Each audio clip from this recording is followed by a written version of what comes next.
Lockdown के बीच उत्तर प्रदेश सरकार ने आर्थिक गतिविधियों को पुनर्जीवित करने के नाम पर 3 साल के लिए विभिन्न श्रम कानूनों से राज्यों के उद्योगों को छूट देने के लिए एक अध्यादेश को मंजूरी दी है।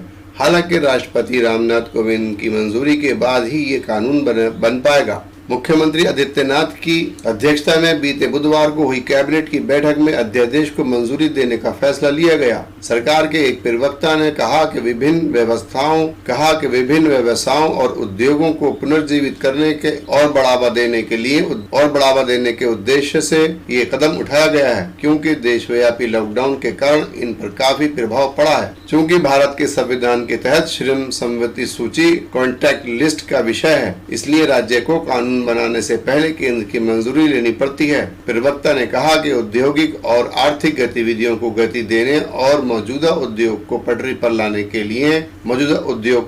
पर लाने के अलावा अधिक निवेश के अवसर पैदा करने की जरूरत है। मुख्यमंत्री की अध्यक्षता में राज्य मंत्रिमंडल ने उत्तर प्रदेश अस्थायी श्रम कानून से छूट अध्यादेश 2020 को मंजूरी दे दी, ताकि 3 श्रम कानूनों और एक अन्य अधिनियम के एक प्रावधान को छोड़कर बाकी अन्य श्रम कानूनों से कारखानों, व्यवसायों, प्रतिष्ठानों और उद्योगों को 3 साल तक के लिए छूट दी जा सके। सिर्फ कुछ श्रम कानून लागू होते रहेंगे, जिसमें भवन और अन्य निर्माण के श्रमिक अधिनियम 1996, कामगार क्षतिपूर्ति अधिनियम 1923, बंधुआ श्रम प्रणाली उन्मूलन अधिनियम 1976 और मजदूरी भुगतान अधिनियम 1936 की धारा 5 समय पर मजदूरी प्राप्त करने का अधिकार मिलता रहेगा। राज्य सरकार द्वारा जारी बयान में ये भी कहा गया कि श्रम कानून में बच्चों और महिलाओं से संबंधित प्रावधान लागू होते रहेंगे। अन्य सभी श्रम कानून निष्प्रभावी हो जाएंगे। इनमें औद्योगिक विवादों को निपटाने, व्यावसायिक सुरक्षा, श्रमिकों के स्वास्थ्य और काम करने की स्थिति तथा ट्रेड यूनियन, कॉन्ट्रेक्चुअल